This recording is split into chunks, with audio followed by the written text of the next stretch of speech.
Bonsoir à tous, bienvenue sur le plateau Equinox Soir, votre décryptage quotidien de l'actualité de lundi à vendredi entre 19h et 21h.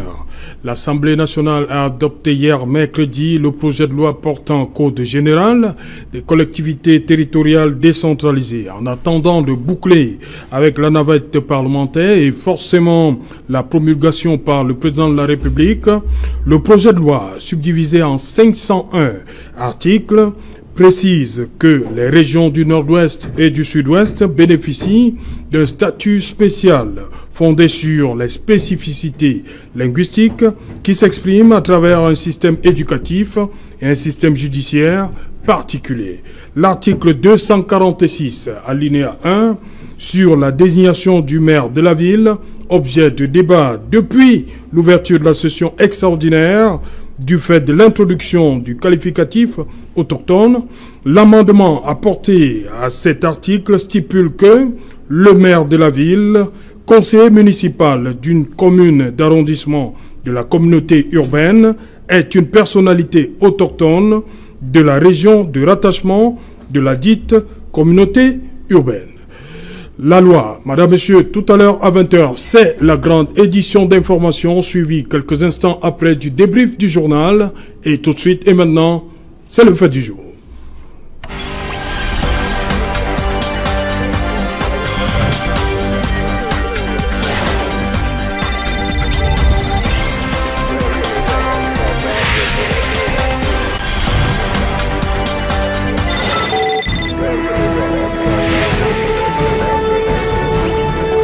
Loi sur la décentralisation, statut spécial et autochtonie. Pour en parler, je suis en plateau ce soir avec Queen Mary Douala. Bonsoir Queen. Bonsoir Serge Alain Autour. Bonsoir à tous les téléspectateurs de Equinox Télévision. Bonsoir à tous les membres sympathisants d'Anou le Cameroun. Voilà, justement, vous êtes le secrétaire de Anou le Cameroun, secrétaire général. Secrétaire général du mouvement Anou le Cameroun. Et bonsoir à ma contribution pour Foikona, for Bouya, for Bamenda.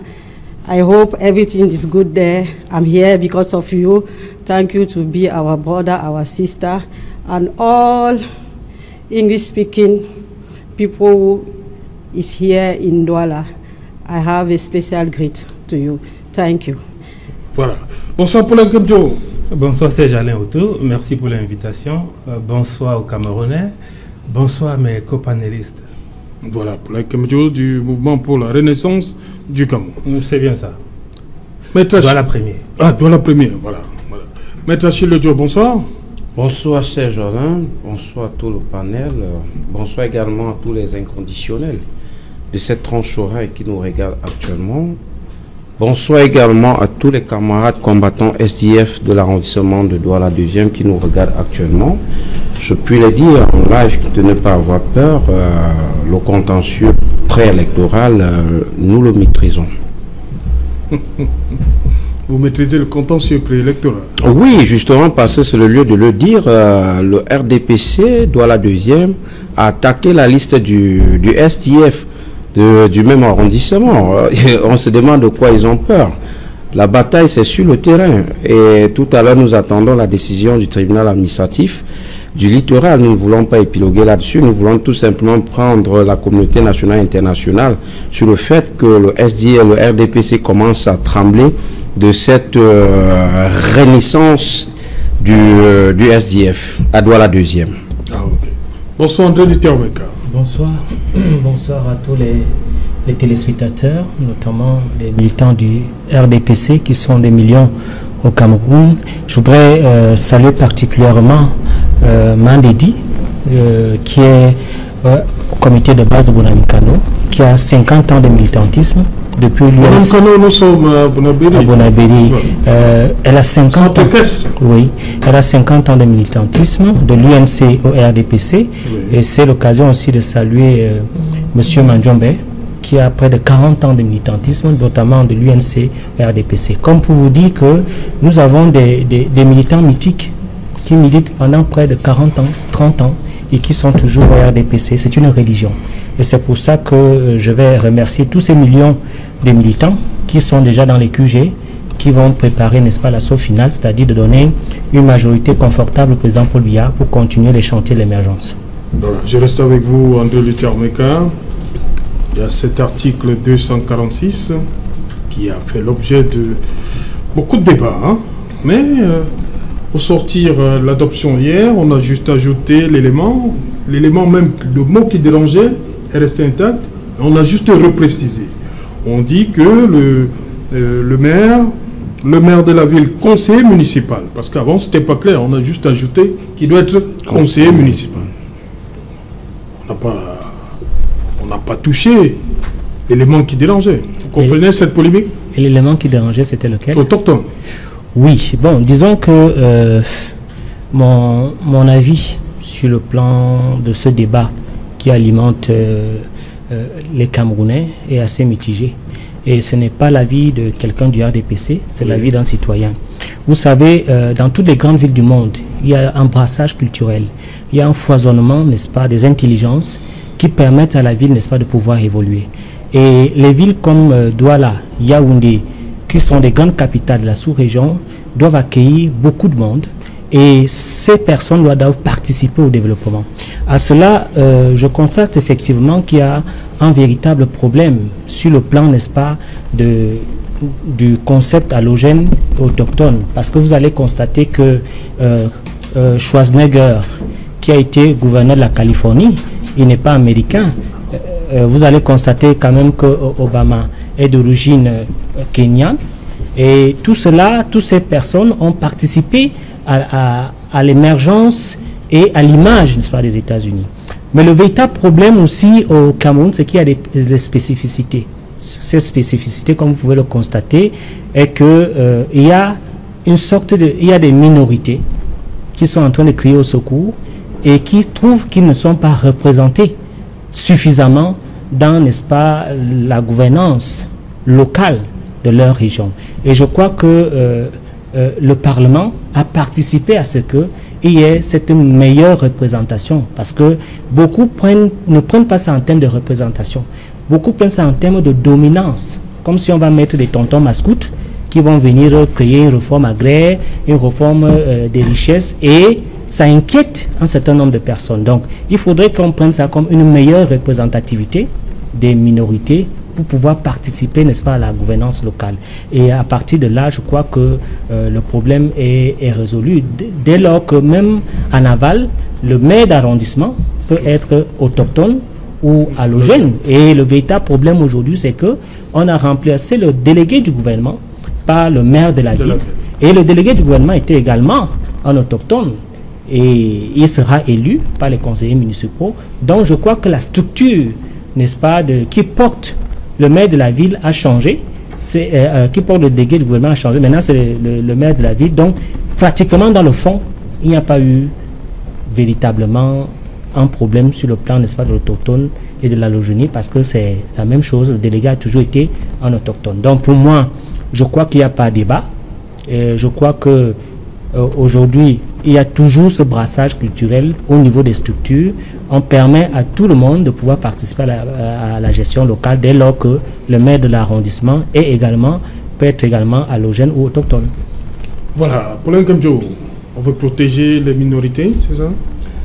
Avant que je rentre dans le vif du sujet, oui, peut-être je vais faire un petit coup de gueule à l'endroit des médias. Je vais vous donner le titre d'un ouvrage, Les peuples autochtones au Cameroun, guide à l'intention des professionnels des médias, Bureau international du travail. La première édition, c'était en 2015. En fait, c'est un document que le Bureau international du travail a commis pour édifier les médias afin qu'ils puissent édifier les populations. J'ai envie de dire, pour une fois, le gouvernement du Cameroun a fait un pas en avant avec cette loi de l'article 246 qui parle de façon claire d'autochtones. Mais contrairement au débat allogène autochtone, nulle part il n'est parlé d'allogène et autochtone. La constitution du Cameroun parlant des autochtones dit l'État assure la protection des minorités. Dans le préambule. Oui, l'État assure la protection des minorités et préserve les droits des populations autochtones conformément à la loi. On ne parle pas d'allogène. Je disais, c'est presque une avancée pour la protection du droit des autochtones. Il faut bien comprendre que la langue dans laquelle nous parlons, le français ou l'anglais, ce n'est pas nous qui les avons créés. Il en est de même des mots comme autochtone. C'est un mot qui appartient, j'ai envie de dire, dans le grand jargon des Nations Unies. Et les débats sur les questions d'autochtonie ont émaillé les discussions en Afrique. Un groupe d'experts, notamment la Commission africaine des droits de l'homme et des peuples, s'est planché dessus pour définir un ensemble de critères pour dire qui est autochtone et qui ne l'est pas. Quand je disais que cette loi c'est une avancée, le document que je vous ai fait, dont je vous ai donné le titre tout à l'heure, après des études, parlant des autochtones au Cameroun, n'en identifie que deux. Les Bororo et les Pygmées. Dans les Pygmées, il cite les Bakaka, les Bakolo, les Bakieli et les Bédjan. Les Baka, pas les Bakaka. Les Baka, autant pour moi. Oui, les Bakaka sont dans le monde. Voilà. Ça suppose que globalement, si cette loi-ci doit présider aux élections futures, d'emblée, l'élection future, elle doit être annulée. Nulle part dans les critères, dans les documents de candidature, aucun document relatif au statut d'autochtone n'a été évoqué quelque part. Parce que, au même titre où on demande l'extrait de naissance d'une personne pour identifier où il se trouve, au même titre, les candidats doivent certifier de leur état d'autochtone. Je dis il n'y a aucun document qui a été présenté. Et de ce point de vue, on ne comprend pas comment le maire de la ville ne sera pas autochtone puisque aucun document n'identifie ceux qui sont autochtones dans les listes qui ont été présentées. Je dis très bien, il faudrait qu'on se comprenne. Je dis, si cette loi-ci, le Code général des territorialités, voilà, doit présider aux élections qui arrivent, elles doivent être annulées. Parce que nulle part, aucun document, aucun candidat n'a présenté un document qui certifie qu'il est autochtone. Et donc, mais si par extraordinaire, on devait aller aux élections, ça suppose que, contrairement au discours et aux discussions qui sont ambiantes depuis quelque temps, où on donnait l'impression que c'était une loi anti-Bamileke, j'ai envie de dire c'est presque une avancée parce que maintenant, de façon presque officielle, puisque ni les Bamileke, ni les Beti, ni les Boulou, ni les Bassa, ni les Aoussa ne sont autochtones. Donc vous dites que les seuls autochtones, c'est les Pygmées et les Bororo. Je dis très bien les seuls autochtones. Parce que le mot autochtone, il faudrait qu'on se comprenne. Oui. Il y a la déclaration des Nations Unies pour le droit des peuples, parce que la Convention 169 qui a été prise en 2007 parle des autochtones. C'est la seule convention dans le monde qui définit ce que c'est qu'un autochtone. Et cette étude-ci dit qu'au Cameroun, il n'y a que 10% du peuple camerounais qui est autochtone. 10%, en parlant de ces deux populations. Au nombre des critères pour identifier qui sont autochtones, quand vous prenez la convention numéro 169 de l'OIT, on dit une continuité historique, des racines territoriales. Leurs ancêtres doivent avoir habité la région. La déclaration des Nations Unies pour le droit des peuples autochtones parlant des critères dit le fait qu'ils sont dépossédés de leurs terres, territoires et ressources naturelles, leur marginalisation politique et juridique. Nous connaissons, si vous allez dans la région vers Kribila, on vous parle des campements des Pygmées. Des gens qui sont retirés de leur environnement et qui sont parqués quelque part. Ceux-là. Parce que le droit ou les lois sur les autochtones et les minorités visent à protéger les droits de ces peuples afin qu'ils ne soient pas, afin qu'ils ne disparaissent pas. C'est la seule raison pour laquelle le droit des peuples autochtones a vu le jour et est protégé par les Nations Unies. Il faut le dire pour le déplorer que le Cameroun n'a pas ratifié la convention 169 de l'OIT dont je faisais allusion. Mais une des bonnes nouvelles, c'est que le Cameroun, en tant que pays membre des Nations Unies, a voté en faveur de la déclaration des Nations Unies pour le droit des peuples autochtones. Et depuis près de 8 ans, l'OIT est dans le lobbying pour que le Cameroun puisse ratifier cette convention. Mais il faut dire quelque chose qui est assez intéressant. En 2009, le Cameroun lui-même avait lancé une étude visant à identifier les groupes pouvant être identifiés comme peuples autochtones. Je dis en 2009, le Cameroun. Ça suppose que le Cameroun, en l'état actuel, de ses connaissances, ne peut pas, en dehors des deux peuples que je viens de citer, étude qui a été faite par le Bureau international, l'OIT au Cameroun, le Cameroun ne peut pas vous dire quels sont d'autres peuples qui sont autochtones. Donc, à moins de vouloir être en marge de la légalité internationale et de sa présence aux Nations Unies, puisqu'il a été présent lors de la déclaration des droits des peuples autochtones, je ne vois pas comment on peut faire une élection où un des articles les plus phares, un des plus querellés, l'article 246 alinéa 1, qui parle de façon précise des autochtones, et qu'on ne présente pas que ce sont les autochtones qui ont été maires des villes. Ça suppose que les Pygmées ou les Borogos peuvent être maires à Yaoundé, à Douala, et à Bafoussam, à Bamenda peut-être, partout au Cameroun. Et donc si on lance une élection où aucune de ces composantes-là ne s'y trouve, peut-être dans le cadre de ce que le RDPC est à partie, dit souvent tolérance administrative, en permettant qu'on puisse laisser ceux qui ont compétit présenter leur candidature pour être maire de la ville, ça suppose que tout Camerounais, quel que soit son lieu de naissance, quel que soit son lieu d'habitation, peut être maire dans n'importe quelle ville. Ok. Voilà. Voilà. Queen Mary Douala, sur ce débat, ça parle beaucoup, c'est à Douala que ça bouge beaucoup. J'aime souvent commencer à dire ceci, que la famille est le socle de l'épanouissement. Oui. Le village est la référence. La ville est la cité. Et la finalité, c'est l'État. Alors, si nous voulons parler de la décentralisation, telle qu'elle est conçue par le préambule de 1996, où les minorités sont protégées par l'État et que l'autonomie existe depuis dans ce pays. Parce que si nous remarquons, les maires ont toujours été, ou les délégués du gouvernement ont toujours été des autochtones.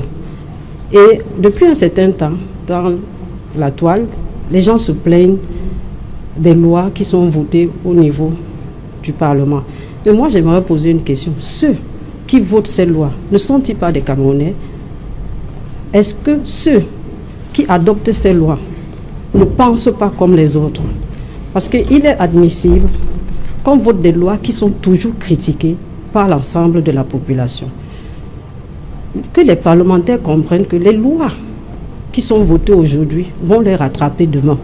Parce que tous les copanélistes ont déjà dit l'essentiel. Moi, j'attire plutôt l'attention des parlementaires qu'avant de voter les lois, il faut qu'ils se mettent à la place de ceux qui sont de l'autre côté. Parce qu'on a l'impression qu'ils votent plutôt les lois parce qu'ils veulent conserver le pouvoir, parce qu'ils se disent qu'en votant ces lois, ça sera avantageux pour eux. Je dis non. Lorsque vous votez une loi, lorsque vous êtes au Parlement, cette loi va vous suivre demain. Si elle ne vous suit pas, elle va suivre votre famille. Donc que les gens arrêtent de voter des lois qui sont toujours critiquées. Et ceux qui critiquent même beaucoup sont ceux qui trouvent que ces lois ne sont pas avantageuses pour eux. Donc la loi sur l'autonomie, pour moi, elle est la bienvenue et elle existe depuis, puisqu'on a ratifié la charte de la Nations Unies sur les peuples d'autochtones. Donc moi, je ne vois pas pourquoi on doit continuer à faire des débats là-dessus. Ok. Maître Lodjo, justement, est-ce que par rapport au préambule, c'est clairement dit que l'État assure la protection des minorités et préserve les droits des peuples autochtones conformément à la loi. C'est normal que ça puisse figurer dans cet article 246.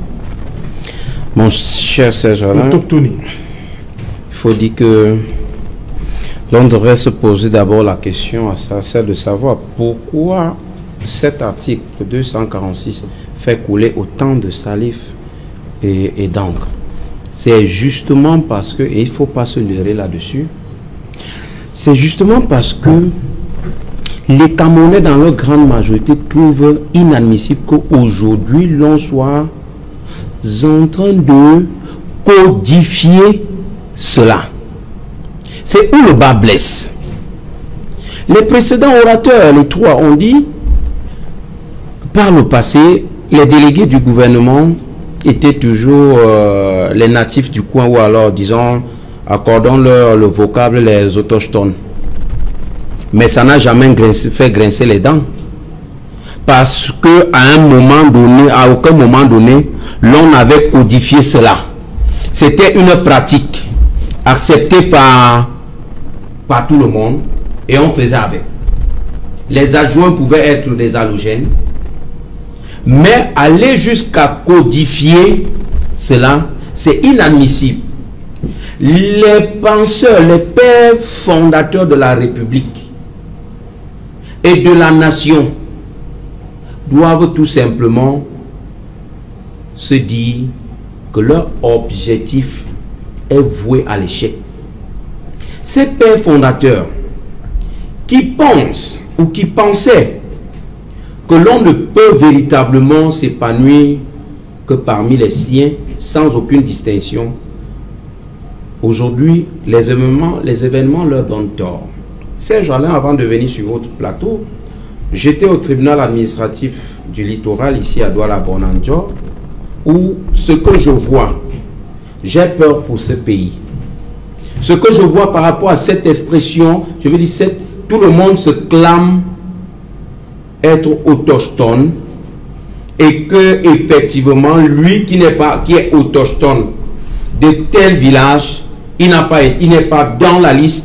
Par conséquent, la composition sociologique n'a pas été respectée. C'est très dangereux où l'État du Cameroun, je veux dire l'État RDPC nous mène.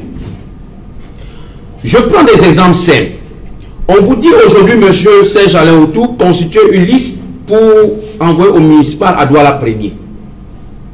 Vous n'êtes pas obligé de prendre un gars du canton Bel, un gars du canton Aqua, un gars du canton Dedo, un gars... Dès que vous prenez un enfant du coin, vous avez respecté la composition sociologique. Vous ne pouvez pas rentrer dans tous les petits villages, prendre une personne par village. Et c'est ça où le bas blesse. Et c'est où le RDPC nous mène. C'est devant le mur, nous allons foncer. Le fait de dire qu'aujourd'hui, donc, si je maire de la ville... Le SDF ne veut pas la composition sociologique. Pas dans ce sens. Mais c'est dans quel sens alors? Pourquoi c'est toujours vous qui vous plaignez? Cette loi, elle existe depuis. Pourquoi vous vous plaignez par rapport à la composition sociologique? J'ai été très Maître Lodjo dit que, par exemple, on peut prendre une personne, il ne faut pas forcément prendre le canton Aqua, canton Bel, c'est ce qu'il veut dire. Mais ce n'est pas ce qui est dit. On vous demande de faire une composition sociologique selon l'endroit où vous vous trouvez. Vous allez circonscrire parce que si vous êtes par exemple à Douala 5e, il faut trouver des composantes sociologiques à Douala 5e. On ne vous demande pas d'aller les chercher de gauche à droite. C'est ce que vous voulez nous faire entendre. Finalement, elle ne me saisit pas. Mais pourquoi vous dites que je commence avec le cas de Douala 1er. On vous demande de faire une liste à Douala 1er. Et pourquoi vous ne voulez pas faire la liste avec les autochtones? Pourquoi ça crée problème? On n'a pas dit qu'on ne fera pas avec pourquoi il y a dans le débat? Moi, je ne vois pas pourquoi le débat doit se... Je vous explique. Mais parlez-y. Ne mettez pas les charrues avant les bœufs. Je ne suis pas en train de mettre les charrues avant les bœufs. Je suis en train de dire que c'est parce que vous voulez envahir Douala. Vous ne voulez pas que... Voilà le discours, voilà ce que nous voulons. Voilà ce que nous voulons. Vous voulez quoi? Merci. Elle a fini par sortir de ses gonds. Je vous en prie, on ne va pas rentrer dans ces termes. On ne va pas rentrer, oui. Merci. Oui, allez-y, M. Lodjo. Très bien, si elle s'est rebiffée, je continue mon argumentaire ailleurs. Je t'ai en train de dire, mon cher Serge, que ce débat sur l'autogénie nous ramène très loin en arrière en ce qui concerne la construction de notre État-nation. Vous devez vous sentir à l'aise partout où vous vous trouvez. Et pourquoi vous voulez le fédéralisme? Le fédéralisme et l'autonomie, c'est la même chose. Il n'y a pas de différence. Est-ce qu'un gouverneur peut sortir d'un autre État pour venir être gouverneur? Par exemple, pourquoi est-ce que les anglophones veulent le statut spécial? C'est parce qu'ils se sont sentis marginalisés. Je ne dois pas me supporter. Je suis sûr qu'elle ne doit pas parler sur ce plateau tant qu'elle me coupe de la sorte. Moi, je suis très élégant parce que je suis en face d'une femme. Mais je crois qu'elle doit aussi me permettre d'aller jusqu'au bout. Permettez donc. Très bien. Parce que je suis très dur à appuyer. Allez-y donc, M. Lodjo. Je continue à développer en disant tout simplement que cette autochtogénie, j'y arrive, que l'on a codifié aujourd'hui, que l'on a légalisé aujourd'hui, est une très mauvaise chose. Pourquoi? Parce que ça participe à nous régresser. Ça sape les bases de la construction de notre État-nation. Vous devez vous sentir à l'aise partout où vous êtes. Vous devez vous sentir chez vous. Le fait de dire, mesdames, messieurs, que le maire de la ville ne sera qu'un autochtone, qu'une personnalité autochtone, voudrait tout simplement dire que vous qui êtes allogène ou alors qui êtes étiqueté comme un allogène, vous êtes dans la ville, vous travaillez, vous payez vos impôts, vous payez vos taxes, mais vous n'allez jamais avoir le droit de vous présenter à ce poste. Mais malheureusement, toutes les taxes, tous les impôts, vous y êtes assujettis. En ce qui concerne le droit de pouvoir être maire, je vais dire maire de la ville, ouais. on vous le retire. Maire de la ville, on vous le retire. Ce qui est inadmissible dans une république. Nous sommes en république et nous devons savoir que la république ne vit pas sur des bases communautaires. Nous sommes dans un monde devenu multipolaire. Vous comprenez? D'ici 30-40 ans, on ne peut pas vous dire autant d'ethnies qu'on pourra avoir dans la ville de Douala. Venir maintenant mettre les autres mal à l'aise en utilisant les expressions envahies, en utilisant les expressions non, restez chez vous, je vous dis que ça participe de ce que toute la volonté de l'État RDPC, c'est de saper les bases de notre vivre ensemble. Voilà ce que j'étais en train de vouloir développer. Voilà, André Luther Meka, pour revenir à cet amendement-là, il y a des gens qui pensent que le maire de la ville, il est autochtone. Et ceux qui doivent les lire ne sont pas forcément des autochtones. Donc, il y a des gens qui doivent élire qui ne sont pas éligibles. Ils trouvent qu'il y a un problème là, à ce niveau. Je voudrais d'abord signifier... Comment vous... Oui, je voudrais d'abord signifier mon étonnement vis-à-vis de l'opposition. L'opposition est complètement dans la confusion. Hein. Vous avez ce que les autres appellent l'esprit de confusion. Et je loue la clairvoyance de Madame Douala, Queen Douala, qui a complètement déniché la confusion. Il y a beaucoup de confusion dans la vision de l'opposition. Certains extrémistes du Nord-Ouest et du Sud-Ouest ont pris les armes sur le fait qu'ils revendiquent un certain nombre de spécificités et de particularités.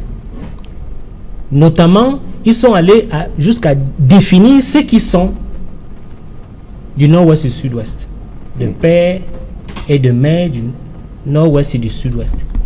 Ils sont même allés dire qu'il faut être là-bas depuis 1960. De façon schématisée, il s'agit effectivement de l'autochtonisme. Et l'autochtonisme est devenu effectivement le chauvinisme, puisqu'ils ont demandé à ceux qui ne sont pas issus de la zone de quitter la zone. Non, André Luther, il faut qu'on précise les choses. C'était un des critères pour participer à la conférence générale anglophone. Je crois que c'était l'un des critères. Il nous embrouille de tous les tableaux là. Non, Maître Ledjo, on est là pour apprendre aussi. Je crois que lorsque la conférence générale anglophone a été convoquée en juillet 2018, c'était l'un des éléments précisé par Eli Smith, le porte-parole. Ils ont demandé aux populations de quitter la zone. Et ils ont même demandé à ce qu'il y ait un recrutement spécial pour tous ceux qui sont d'expression anglaise. Et l'État a ouvert un recrutement de 1000 enseignants d'expression anglaise. L'État a ouvert un recrutement, n'est-ce pas, des spécialistes à commande l'eau avec une branche à l'ENAM et à la Cour suprême. Il s'agit effectivement de l'autochtonisme. Bon, le copanéliste est allé un peu dans... C'est un littérateur, hein, des concepts qui sont notamment de l'ONU et autres. Autochtone, c'est être d'origine. C'est avoir un lien de sang avec un territoire, avec un espace. Ce n'est pas issu du sol même où il habite. Très bien. Très bien. Définition simple du dictionnaire. Tout à fait, tout à fait. Et c'est cette abécédaire, cette définition abécédaire que nous retenons et qui participe du fait que ceux qui sont, n'est-ce pas, de l'espace et du territoire participent à la gestion locale. Et c'est cette gestion locale que l'opposition demandait à U et à Dia par rapport au fédéralisme. Et aujourd'hui, je suis surpris que les mêmes opposants balayent tout cela d'un revers de la main pour dire que chacun doit se sentir chez lui, alors qu'ils ont soutenu à corps et à cri l'autochtonisme extrémiste du nord-ouest et du sud-ouest. Non, je ne suis pas d'accord. Dieu nous en Ils ne sont pas des extrémistes. Non, monsieur Meka. Non, je ne peux pas dire que les anglophones sont des extrémistes. Non, je dis que je parle de certains extrémistes. Il y a des extrémistes, puisqu'il y a des fédéralistes. Mais vous dites qu'ils sont des extrémistes parce que nous sommes dans un régime totalitaire. Si on était dans un régime pluraliste qui accepte des conflits, on n'en serait pas là. On n'allait jamais. On ne peut pas accepter les conflits. On n'allait jamais. Non, mais on n'allait pas vous concéder cela parce que son régime a mené ce pays à bas. Parce que nous sommes dans un régime totalitaire. C'est pour cela qu'on a des problèmes de conflits. Il faut, comme si nous sommes dans un régime pluraliste, on accepte les conflits. On ne peut pas appeler ceux qui posent des doléances. On ne peut pas les traiter comme les extrémistes, comme les, je ne sais quoi, les terroristes. Sérieux. Non, mais soyons sérieux. Il faut arrêter ça. Je vais reprendre la parole parce que... prenez la parole. Il y a beaucoup Ils ne sont pas des extrémistes. Il y a beaucoup de choses que vous ne comprenez pas. Il y a beaucoup de choses que vous ne comprenez pas. Parce que quand je parle d'extrémistes, c'est ceux qui ont pris les armes pour pouvoir imposer une idéologie. Ils n'ont pas pris les armes. C'est vous qui avez pris les armes à prendre les armes. Me laisser parler. Mais je ne peux pas vous laisser parler, ce qui n'est pas normal. Parce que si vous ne me laissez pas parler, je ne vais jamais vous laisser parler. Je suis une anglophone. Vous comprenez, il faut aussi comprendre que je suis une anglophone. Je ne vais pas vous laisser parler. Mais vous ne pouvez pas traiter les anglophones des extrémistes. Madame, si vous ne me laissez pas parler, je ne vais plus vous laisser parler. Le message est passé. Permettez donc à André Luther d'aller jusqu'au bout. Non, extrémiste, c'est fort. La vérité, c'est qu'il veut. La vérité, c'est qu'il faut dire que. Non, vous n'allez pas prendre. Si vous prenez. Non, vous n'allez pas prendre mon temps de parole. Vous n'allez pas prendre mon temps de parole. Je vous ai laissé parler. Je suis dans le la vérité, c'est non, monsieur. Vous n'allez pas prendre l'occasion. Vous n'allez pas. Non, vous n'allez pas prendre mon temps de parole. Comme l'idéologue, il est vous n'allez pas prendre mon temps de parole. Ce que je suis en train de vous en prie, cher monsieur. Je suis en train de dire que vous êtes complètement dans la confusion parce que vous soutenez effectivement des choses qui sont contraires à ce que vous avez soutenu hier. Donc, par rapport à cela, je dis que la crise anglophone a été effectivement une sorte, n'est-ce pas, d'extrémisme. Et aujourd'hui, le fédéralisme que vous avez demandé était également l'autochtonisme. Donc, le véritable problème aujourd'hui, c'est lorsque vous demandez déjà d'affranchir les barrières. Lorsque vous demandez d'affranchir les barrières, lorsque vous demandez aujourd'hui que chaque Camerounais doit se sentir partout chez lui, ça veut dire que vous retrouvez effectivement l'idée du RDPC, qui est de pouvoir permettre à ce que chaque Camerounais puisse se sentir chez lui. Mais le problème où vous voyez aujourd'hui, c'est que vous ne savez même pas que le problème anglophone a été l'émergence, l'éclosion, effectivement, des revendications des minorités, de toutes les minorités. Parce qu'aujourd'hui, lorsque nous sommes dans le littoral, que les Douala, ils sont effectivement des minorités. Donc, je voudrais dire aux Camerounais aujourd'hui que le véritable problème que nous avons, c'est que on a toujours pensé que la représentation, c'est la domination de l'autre. Il faudrait que chacun participe à la gestion locale et que chaque personne soit représentée. Ce qui arrive aujourd'hui, et particulièrement, notamment dans les grandes villes, c'est que nous sommes sur une juxtaposition des systèmes. Il y a un système de canton, il y a un système de villages avec des chefferies. Et notamment, comme nous sommes l'Afrique des villages, il faudrait également que ceux qui sont dans les villages, qui sont des cantons, qui sont dans les communautés, soient représentés. Et ils ne peuvent pas être représentés dès lors que la démocratie, c'est la loi du nombre. C'est-à-dire que dès que vous occupez l'espace et que vous êtes nombreux, vous pouvez être élus. Donc il faudrait que cela soit protégé par des mesures qui permettent à ce qu'ils participent à la gestion, n'est-ce pas, de la cité. Mais le problème que je souligne, qui est un problème important, c'est qu'il ne faudrait pas, notamment que cela soit, il y ait une déviance conceptuelle. Parce que quand on parle de déviance conceptuelle, c'est qu'il y a une peur, une hantise. Lorsqu'on parle de président des régions autochtones, lorsqu'on parle de maire de la ville autochtone, il y en a qui pensent qu'il s'agit là, n'est-ce pas, j'allais dire, de barricader un territoire et de pouvoir le gouverner sur la loi, n'est-ce pas, de l'autochtone. Non, l'État est garant du juste et de l'injuste, et l'État va permettre à ce que un certain nombre de choses soient protégées et que les Camerounais vivent en paix partout où ils se trouvent. Ok. Oui, monsieur. Ah, merci. En fait, je suis dérangé. Je veux bien que monsieur Meka cherche à se faire voir du RDPC. Non, il faut arrêter ça. Non, je veux bien. Non, il faut arrêter ça. Non, écoutez. Il faut arrêter ça. Non, c'est important. Je vais vous dire pourquoi. Il a raison. Non, je veux bien qu'il se fasse voir. Mais qu'il fasse me faire voir devant vous. Qu'il fasse preuve. Je parle de ceux qui vous mandatent. Mais qu'il fasse preuve d'incurie me gêne.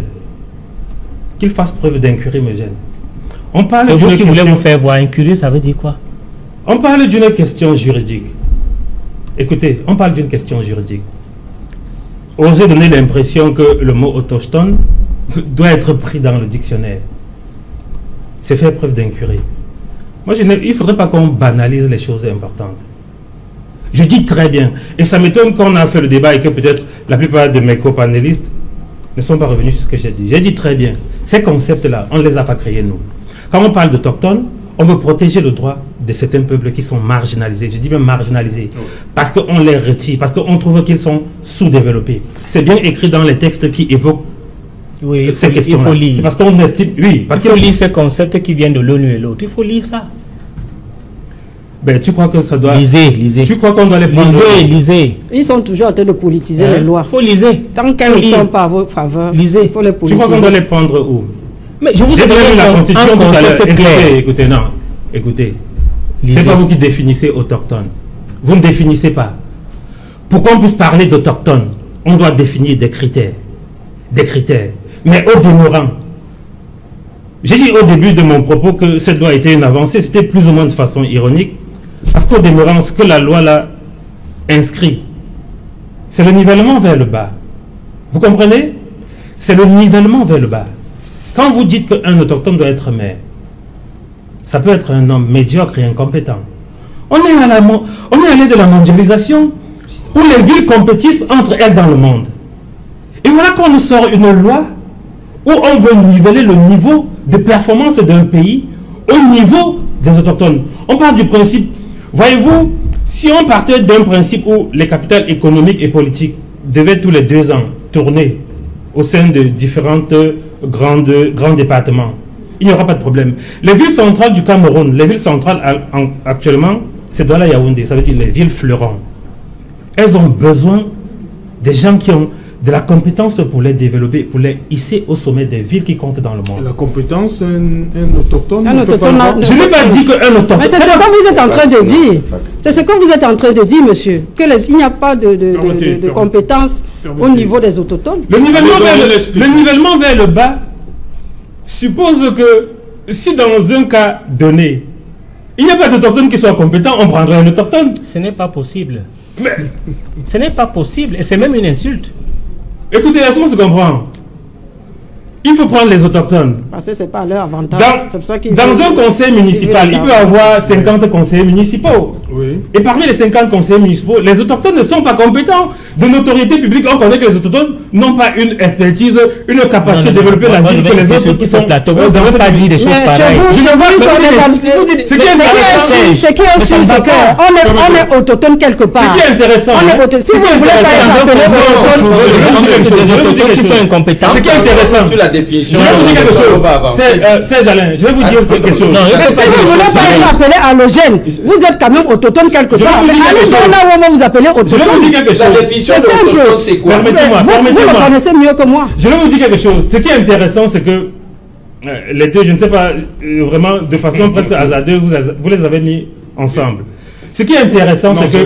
Non, ce qui est intéressant, c'est que... Je suis de la société civile. Quand je parle d'autochtone, Je n'ai jamais parlé du RDPC. Si c'est un Banyeleke, si c'est un gars Betty, ou c'est un gars Bolo, ou si c'est un gars Bassa. Je parle d'autochtones. Mais vous comprenez, vous voyez la levée de bouclier. Lorsqu'on ne dit pas ce qu'il RDPC et de la c'est ça votre problème. Dans un conseil, on peut trouver des autochtones qui sont incompétents. C'est ce que je dis. Mais c'est pas possible. Vous ne pouvez pas dire que... C'est un cas de figure. Mais c'est une insulte, c'est une insulte. Mais si vous êtes dans les autochtones, allez donc acquérir le nom d'autochtone là où vous êtes né. Lorsqu'un halogène meurt, on va l'enterrer où? On va l'enterrer où? La loi ne parle pas d'halogène. Lorsqu'un halogène meurt, on va l'enterrer où? Là où il sait qu'il est autochtone, c'est là où on va l'enterrer.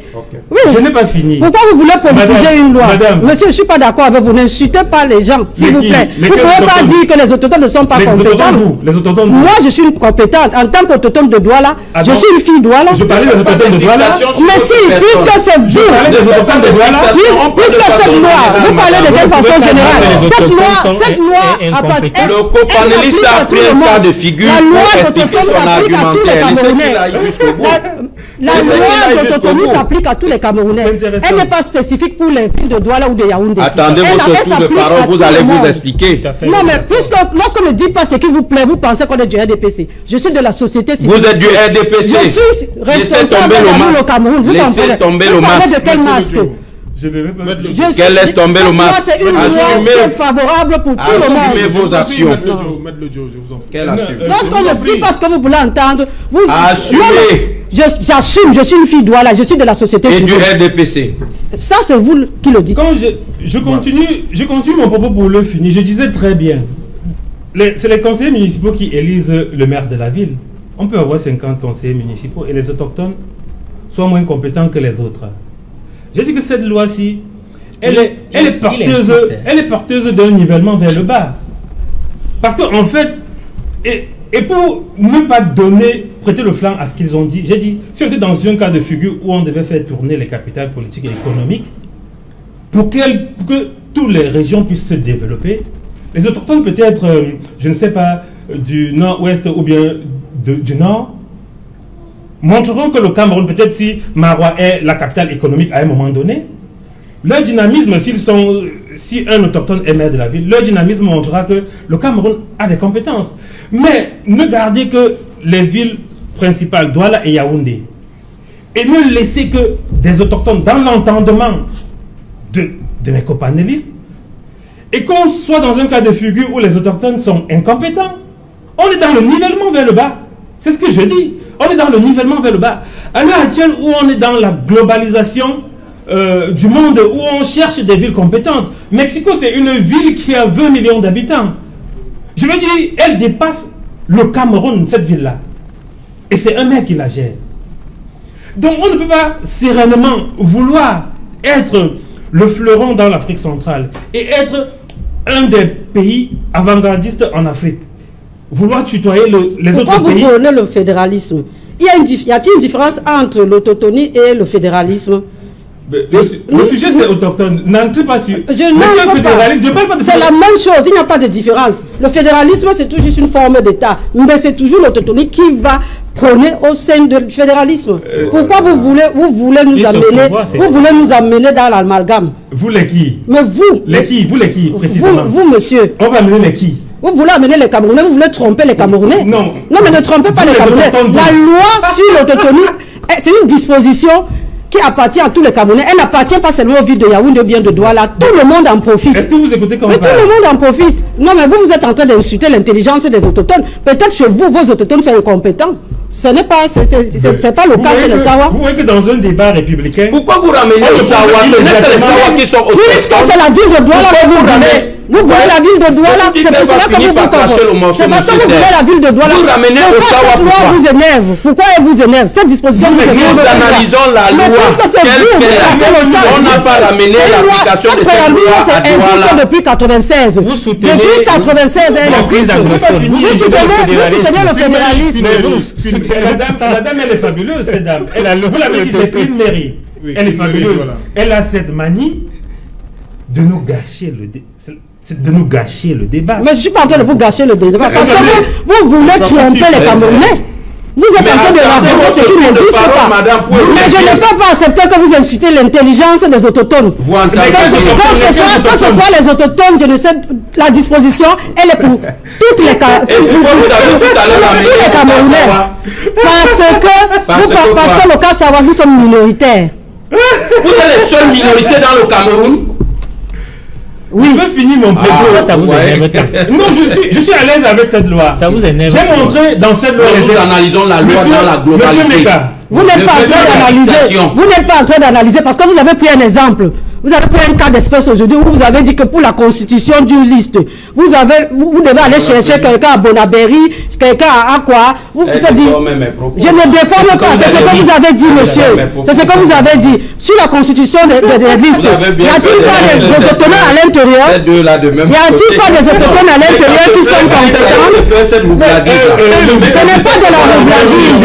Je suis en train. Vous passez le temps à critiquer toutes les lois.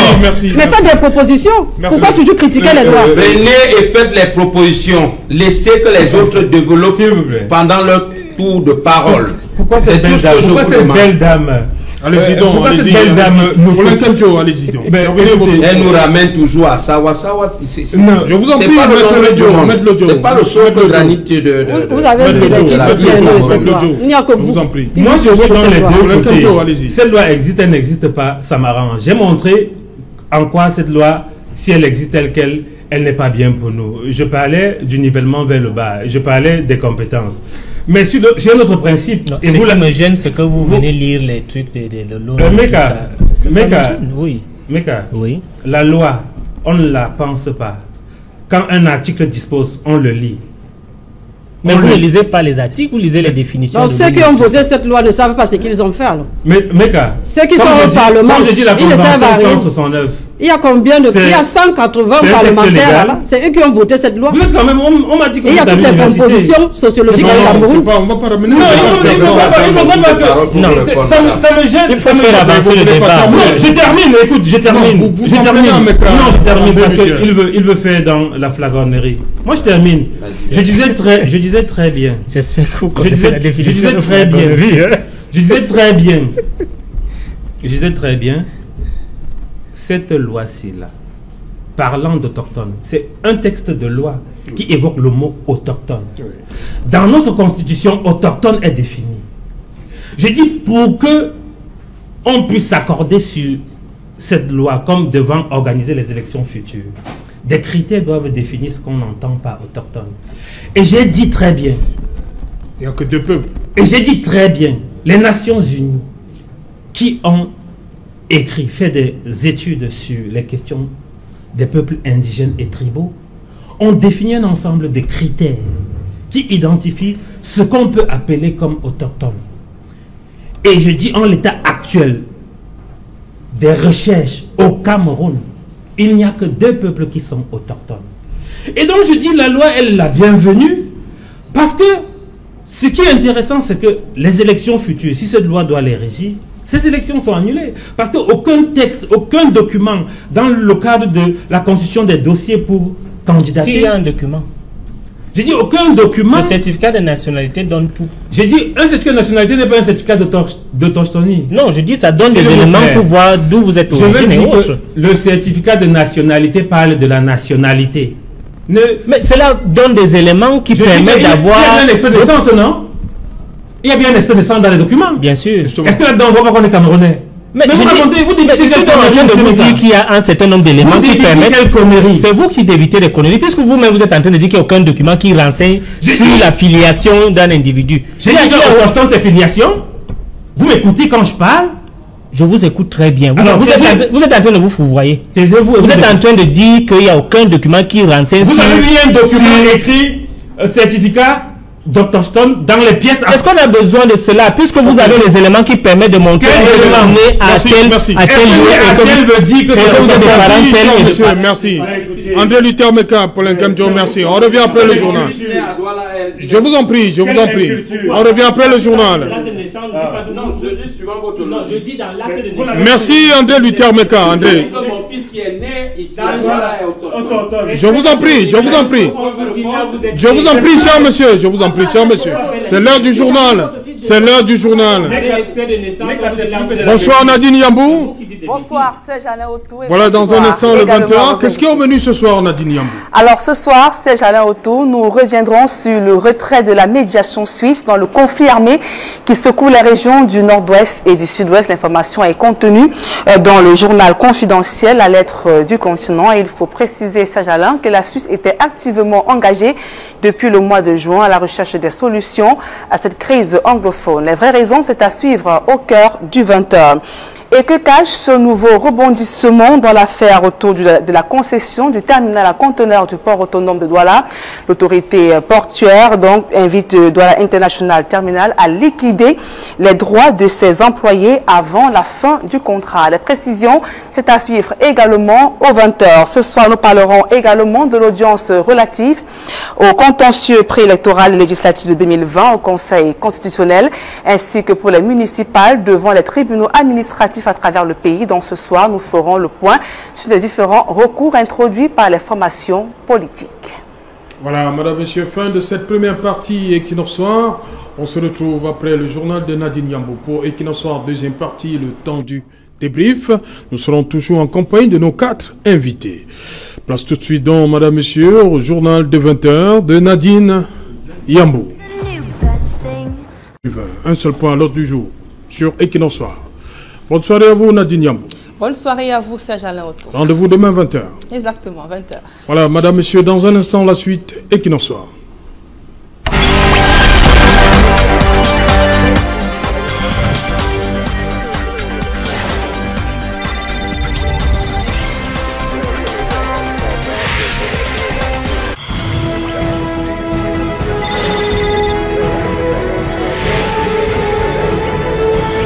Retour sur le plateau Equinox Soir, la deuxième partie consacrée au débrief du journal. Nous sommes toujours en compagnie de Queen Mary Douala, Maître Achille Lejo, Paulin Kemjo et André Luther Meka. André Luther Meka, il y a des nouvelles, vous êtes dans la 5e. Voilà, il y a une nouvelle qui vient de tomber, votre camarade Hervé Emmanuel Com, non partant finalement. Oui, je viens d'apprendre cela par le journal d'Equinox. Je suis très triste. Triste parce que il est comme un père pour moi. C'est lui qui m'a mis à l'étrier et qui m'a permis d'avoir les repères sur le plan de la communication. Donc, l'équipe de Vouri Est perd là une pylône du RDPC. Mais par ailleurs, vous pouvez constater là que le RDPC, et notamment, vous allez pour le constater que le chef de l'État, le président Paul Biya, est en train d'offrir une démocratie très très avancée aux Camerounais. Je dis bien très très avancée. Il n'y a aucun pays au monde qui a un contentieux préélectoral aussi dynamique, aussi juridique, aussi médiatisé. Et ceux qui disaient que c'est un appareil d'État du RDPC, vous savez qui est Vencom dans le RDPC. Vous connaissez qui il est. Il est tombé sur le verdict de la loi. C'est pour dire comment, n'est-ce pas, le pays est en train de prendre une très grande avancée démocratique. Et je crois que nous devons faire un standing ovation au chef de l'État par rapport, n'est-ce pas, à cette très grande avancée démocratique. Parce que vous avez pu le constater, les audiences sont tout à fait respectées et respectables. La défense essaie de travailler. Et aujourd'hui, vous avez ce que nous avons là. Donc je suis d'abord très émerveillé et très épaté par cette allure de la démocratie et je peux tout simplement dire chapeau pour le Cameroun. Je suis déçu parce que c'est un père, c'est un parrain qui a été déchu par la justice, mais la loi est dure, c'est la loi. Je crois que le RDPC va trouver un maillon de rechange pour pouvoir permettre à la liste d'avancer. Voilà justement l'article 128 de la loi portant code électoral dit justement dans son alinéa 1 si un candidat présenté par un parti politique est déclaré inéligible par le Conseil constitutionnel, après publication des candidatures, il peut être remplacé par un autre candidat proposé par le même parti. Ce candidat doit remplir les conditions d'éligibilité prévues par la loi. Et la liste Vouri Est, conduite par Ngahan, il y avait en deuxième position Pokossi Doumbé Élise, troisième Hervé Com Emmanuel, qui n'est plus là, et en quatrième position, Anaba et Banda Valérie Armel. Hervé Com qui tombe, Un recours introduit par le Social Democratic Front. C'est bien cela? Effectivement. Oui, il faut dire que... c'est une victoire pour vous? Dans tous les cas, c'est une victoire parce que, vous voyez, le SDF a... Pourquoi Hervé Ngom dérangeait dans cette liste? C'est Hervé Ngom qui était l'homme à abattre? Non. Dans la liste? Pourquoi c'est une victoire pour vous? Nous ne faisons pas de fixation sur la personne de M. Emmanuel Ngom. Nous faisons juste ce qui est de notre ressort, c'est-à-dire amener les gens à respecter la loi. La loi n'est pas que pour les autres. Le SDF a introduit ce recours justement parce que nous avions la certitude que M. Emmanuel Ngom avait la double nationalité. C'est le seul qui a la double nationalité. Et maintenant, vous comprenez et vous conviendrez avec moi que le RDPC tombe dans son propre piège, puisqu'il faut le rappeler à l'attention de nos téléspectateurs que le SDF avait en 2017 introduit une proposition de loi portant modification de la loi de 1968 sur le code de la nationalité. Et l'objectif du SDF était de sauter ce verrou de l'interdiction de la double nationalité. Malheureusement, depuis cette date jusqu'à maintenant, ce code n'a jamais connu un examen au sein de l'Assemblée nationale. Donc, pour nous, nous pensons tout simplement que le SDF vient de démontrer aux yeux du monde entier que l'on devrait respecter la loi. Ce n'est pas le fait de dire que M. Emmanuel Ngom est X ou Y, non. Il s'agit d'appliquer la loi de façon générale et impersonnelle. Justement, c'est une victoire. Il ne faut pas se leurrer. Les conseils, des confrères qui sont à Yaoundé ont fait le déplacement. Ce n'était pas pour aller, comme on avait vu par le passé, recevoir sur le visage irrecevable ou non fondé. Donc vous êtes d'accord avec André Luther Meka qui dit que quelque part la crédibilité de la du Conseil constitutionnel se joue? Non. Vous croyez en cette institution? Non. Puisque vous faites vous comparez la présidentielle à maintenant. C'est la même institution, non? Je vais vous dire quelque chose. Oui. Pourquoi vous croyez maintenant? Vous n'avez pas cru dans le cas d'espèce, le cas d'Hervé Emmanuel Ngom, les preuves étaient implacables. À la présidentielle, les preuves n'étaient pas implacables? Elle était aussi autant, mais seulement peut-être les enjeux étaient plus disons. Et puis, dans tous les cas, le SDF étant un parti républicain, c'est plié à la décision du Conseil constitutionnel. Mais tout porte à croire que le SDF a déposé un recours qui, au niveau du Conseil constitutionnel, a été déclaré recevable. Il faut d'abord le préciser. C'est sur le fond que nous avons été déboutés. Et s'il y avait une instance supérieure, nous aurions alors, ce moment-là, interjeté des voies de recours. Parce que les preuves rapportées étaient, une fois de plus, implacables. Quand vous avez la preuve de ce que quelqu'un a une double nationalité, la seule chose que cette personne a à faire, c'est de vous apporter la preuve contraire. J'ai renoncé à telle autre nationalité, vous apportant le document pouvant justifier ces allégations. Dans le cas d'espèce, il s'est avéré que le sieur Ngom n'a pas pu rapporter la preuve de sa double, je veux dire, de ce qu'il n'avait pas, la double nationalité. Et la conséquence logique était justement qu'on l'écarte. Et si le Conseil constitutionnel ne l'avait pas fait, c'était encore criard, puisque c'était trop visible pour ne pas arriver à cette décision. Par conséquent, hier, je vais vous dire, je ne trahis aucun secret, quand hier nous étions en conférence de préparation de ces audiences, j'étais sûr à 100% que, au vu des documents que nous avons mis dans notre requête, et rien à faire, c'est implacable. Les dés étaient pipés pour lui. Ok. Qu'une mairie doit là, sur ce cas Hervé Emmanuel Ngom? Je suis très déçu de cette annonce Mais je voudrais dire quelque chose, comme je l'ai dit au départ, que les parlementaires qui votent souvent les lois, est-ce qu'ils connaissent les conséquences de ces lois avant de les adopter? Parce que ce Emmanuel Hervé Con, qui a été rejeté aujourd'hui, il vient souvent sur ces plateaux soutenir le régime. Et ce même régime aujourd'hui est en train de le mettre dehors. Il faut donc qu'ils comprennent que l'essentiel, ce n'est pas de soutenir le RDPC. Il faut soutenir l'intérêt général. Il ne faut pas soutenir parce qu'il faut soutenir. Parce qu'il est inadmissible que la loi sur la double nationale, jusqu'aujourd'hui, qu'elle ne soit pas déchue. Elle est toujours là. Pourquoi? C'est un blocage. Et ce blocage est en train d'attraper qui? Il est en train d'attraper les mêmes personnes du RDPC. Donc ceux qui sont en train de voter les lois pour leurs intérêts parce qu'ils sont là pour 5 ans, oubliant que demain, ils ne seront plus là et ces mêmes lois vont les rattraper. Ça, c'est un examen de conscience.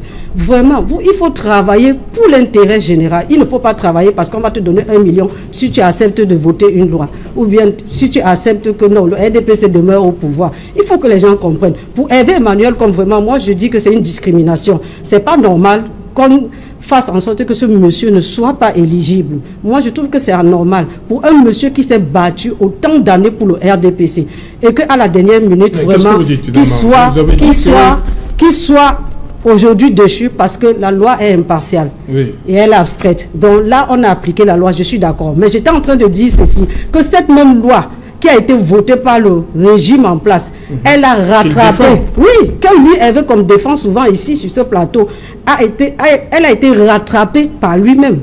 Alors il faut que les gens fassent très très attention, il faut qu'on travaille pour l'intérêt général. Arrêtons d'avoir des fixations sur le parti politique.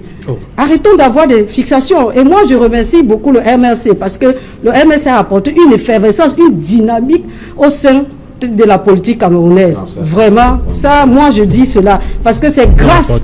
Non, ils ont apporté parce que vous voyez que ce dynamisme est en train de se répercuter vers le RDPC. Parce que je suis d'accord que c'est un membre du RDPC qui a porté plainte à Emmanuel Hervé Con. Ce n'est pas vraiment le SDF. Je suis sûr que c'est ne dis pas ça. Ce n'est pas je suis sûr que c'est quelqu'un du RDPC qui a dû faire cela. Peut-être c'est quelqu'un du RDPC qui a dû filer la mèche au SDF de le faire pour Hervé Emmanuel. Ça se sur les réseaux sociaux. Écoutez, ça c'est un sabotage pour Hervé Emmanuel parce que c'est un partisan du RDPC depuis des années. Le SDF, au-dessus de ces années d'expérience, ne peut pas être déboulonné n'importe comment. Quand le SDF lance une action, il est sûr de cette action. Merci. Paulin Kandjo, depuis le 25, vous regardez ces choses-là à distance. Oui, par rapport à ce qui se passe là, qu'est-ce que vous en dites? Le MRC. Peut-être pour revenir sur le cas Hervé Emmanuel Com, je dois dire d'emblée que c'est un non-événement. Honnêtement, un non-événement. Non, c'est un non-événement. On ne va pas faire d'un non-événement un événement. Un événement. Je veux dire, sur le principe, il aurait été un candidat lambda. Il aurait été disqualifié s'il ne respectait pas les critères. Mais ce qui est pertinent, et peut-être je vais faire un clin d'œil, une pirouette sur ce que disait Queen Mary tout à l'heure. Ce qui est intéressant, c'est que si c'est avéré que c'est pour l'élément nationalité qu'il a été mis dehors, ce qui est pertinent, c'est qu'il le savait et il a donc voulu fonctionner dans le système de clientélisme du régime en place. Parce que c'est de ça dont il est question. Et elle dit peut-être la mort d'Alam. Elle ne comprend pas comment, entre guillemets, le système en place a tout fait pour évincer Hervé Emmanuel Com. Ça révèle quelque chose sur ce que les Camerounais en général ont de comment fonctionne la politique au Cameroun. Le système en place donne à qui il veut les opportunités de faire la politique ou de ne pas faire la politique. Et comme je dis, c'est un non-événement. De façon globale, même ce contentieux est un non-événement. Si vous vous souvenez, dans le cadre du contentieux électoral pour les présidentielles, tout le peuple camerounais était derrière les médias pour suivre ce qui s'y passait. Aujourd'hui, si vous faites un sondage, si vous allez sur les réseaux sociaux, personne ne suit ce qui se passe là-bas. J'ai dit personne ne suit ce qui se passe sur ce contentieux-là. Parce qu'en effet, on ne peut pas parler d'un contentieux sérieux et crédible. Quand l'avant candidature a été émaillée de toutes les irrégularités, de tout ce que les administrateurs civils ont fait en termes de blocage. En termes de blocage. Parce que un des critères pour lesquels, entre guillemets, le MRC n'est pas parti, c'est déjà les blocages dont on était victime. Et donc, ce qui peut suivre après, et que des gens peuvent, ou bien veulent se gausser de ce qu'il y a quelque chose qui se passe en termes de contentieux préélectoral. Alors qu'on sait qu'il y a des localités, par exemple, où ce n'est que le RDPC qui est candidat. Mais c'est une... Écoutez, on parle de quoi là? On parle d'un pays où on dit qu'on est dans un état démocratique depuis plusieurs années, et il y a des localités au Cameroun où il n'y a que le RDPC. Qu'est-ce qu'il a fait? Le RDPC a empêché les autres de se présenter? Pas le canal des administrateurs civils, on le sait, sous-préfet et préfet. On le sait comment ça s'est passé. De façon ostentatoire, tout le monde a vu comment tous se compétissaient en termes de zèle pour montrer comment ils sont capables de bloquer les autres à ne pas avoir les dossiers complets. Et aujourd'hui, on parle d'un contentieux. Mais les dés sont pipés depuis le départ. Il a circulé à une époque sur les réseaux sociaux que les résultats étaient déjà connus. Le RDPC avait distribué les postes, le nombre de postes par type d'élection, et les partis, le RDPC était dans la majorité absolue, venait en deuxième position le SDF, après le PCRN. Je veux dire, tout ce qui se passe là, c'est du folklore. C'est donner l'impression qu'il y a quelque chose qui se passe. Mais une bonne chose, c'est que les organisations internationales et les pays amis ne sont pas dupes.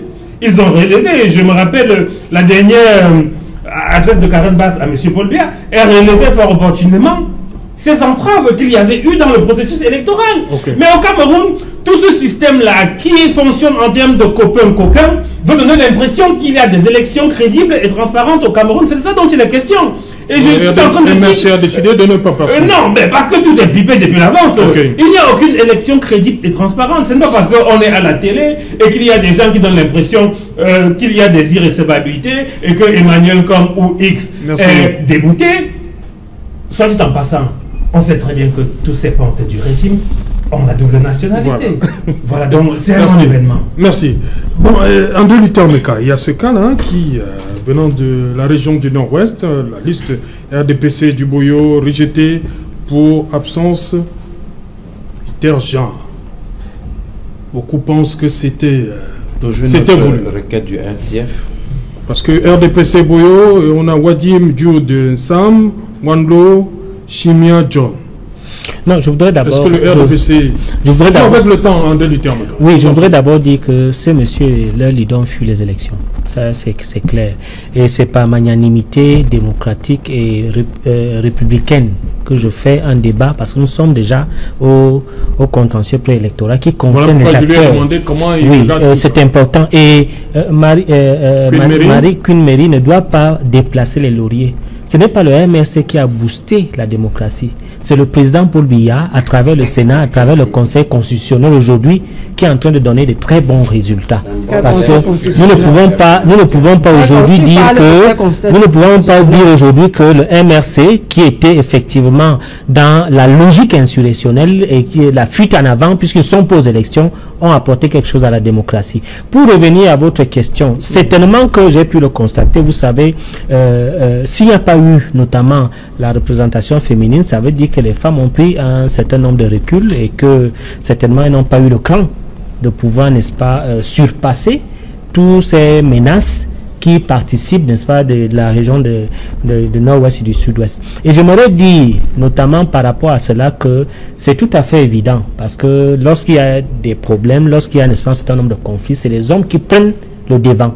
Et je crois qu'il y a eu ces petits problèmes-là qui a fait en sorte qu'il n'y ait pas de femmes dans la liste. J'aimerais conclure en disant qu'il ne faut pas banaliser le fait que M. Evenkom soit déchu par rapport à la loi. Il ne faut pas dire que c'est un non-événement. C'est même j'allais dire, un fleuron de la démocratie au Cameroun. Parce que, comme je l'ai dit, c'est un élément essentiel du RDPC qui s'est heurté à la loi.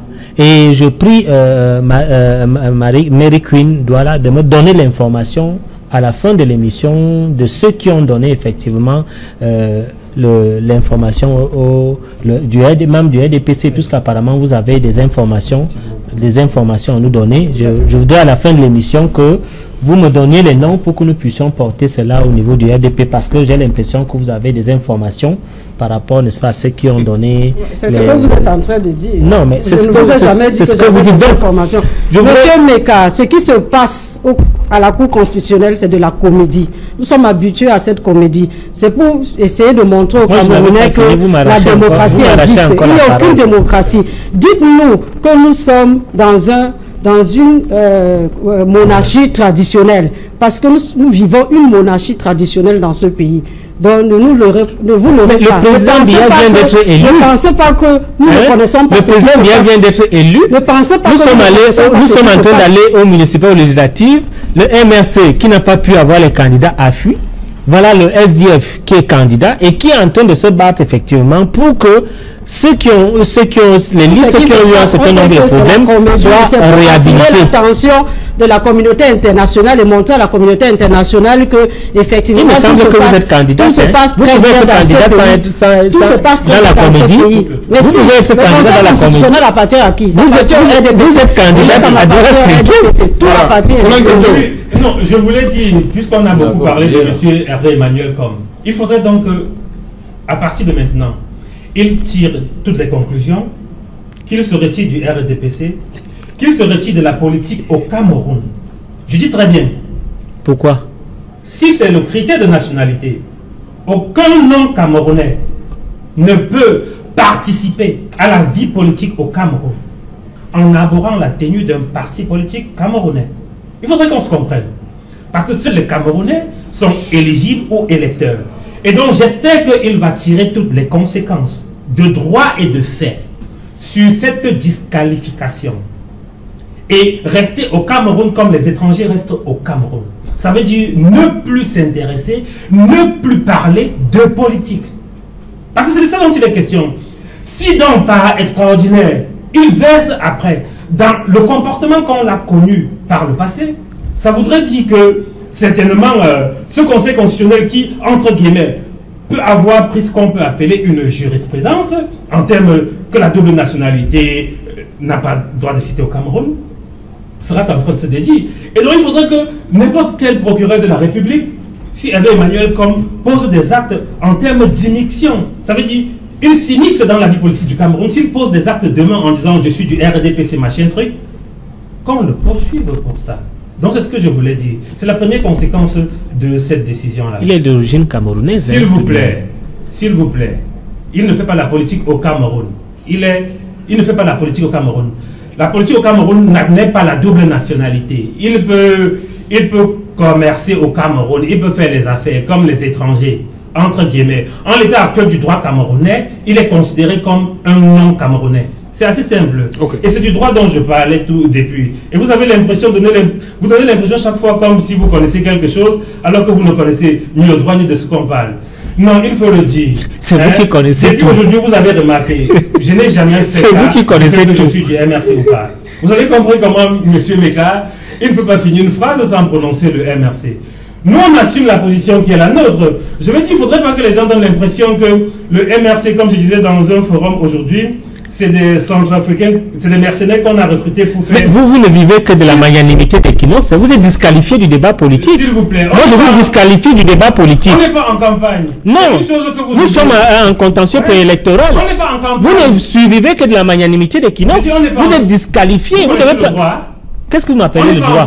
Je dis que nous sommes déjà en pré-campagne, monsieur. Mais vous êtes toujours là sur les plateaux. Vous êtes disqualifié. Vous êtes disqualifié du discours politique en attendant... La loi ne définit pas un cadre. Non, vous vivez de la magnanimité d'Equinox. Merci. Parce qu'il a toujours cette... Voilà, l'avocat, maître Leveau doit parler. C'est lui qui... Il est candidat. Je suis candidat. Elle est candidat. Tu n'es candidat de rien. Tu n'es candidat de rien. Je vais finir mon propos. Je vois très bien que ça vous fait très mal ce que je dis. Je vais finir mon propos. On n'est pas en campagne et il n'y a pas une disposition légale qui encadre la pré-campagne. Nous sommes en période préélectorale. Est-ce qu'on se comprend? Et nous sommes en train de parler du contentieux préélectoral. Vous n'êtes pas dans les élections. Est-ce qu'on se comprend? C'est vous qui ne comprenez rien. Vous êtes disqualifié du débat actuel. Je dis qu'il n'y a aucune disposition parle de la pré-campagne. Vous parlez des dispositions légales. Vous n'êtes pas intéressé par le débat. Il y a l'opportunité en débat politique. Celui qui est électeur est intéressé par le débat politique. Je ne comprends pas pourquoi vous suivez pas la magnanimité de Vous suivez pas la magnanimité. Vous êtes disqualifié du débat. Je vais l'écouter parce qu'il est candidat. Je l'écoute. Merci, Serge. Oui, rapidement, Maître Ledjo. Je voulais tout simplement dire qu'une fois de plus, le résultat de Mboyo, c'est encore une action du SDF et non du RDPC, du SDF, qui au-dessus de ces nombreuses années de pratique politique au Cameroun connaît ce qu'il y a lieu de faire et sait où toucher. Pour dire vrai et ne pas tellement tirer, le cas Emmanuel Comme devrait être un non-événement. C'est un Camerounais, mais qui sur le plan des élections n'a pas qualité pour pouvoir candidater. Il faut qu'on soit clair là-dessus. Il ne faut pas qu'on organise un débat sur l'éviction de Hervé. Non, il faut que si jamais et vous allez voir, c'est où je voulais même en venir.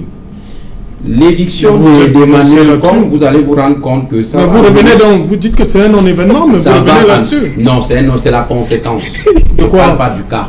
Vous allez vous rendre compte que la conséquence de cela serait que le RDPC cherche à se rebiffer pour amender ou modifier le code de la nationalité. Et donner raison une fois de plus au SDF qui a dit et qui a compris depuis que il faut et il est urgent qu'on lève le verrou de l'interdiction de la double nationalité, puisque la diaspora a beaucoup de choses à apporter dans ce pays. Merci, merci, merci. Voilà, nous sommes arrivés au terme de cette édition. Merci Queen Méline, merci André Luther Menka, merci Maître Ledjo. Paulin Kemjo, merci. Merci. Voilà, merci Madame, Monsieur, nous sommes arrivés au terme de cette édition. Bonsoir, Mimboman.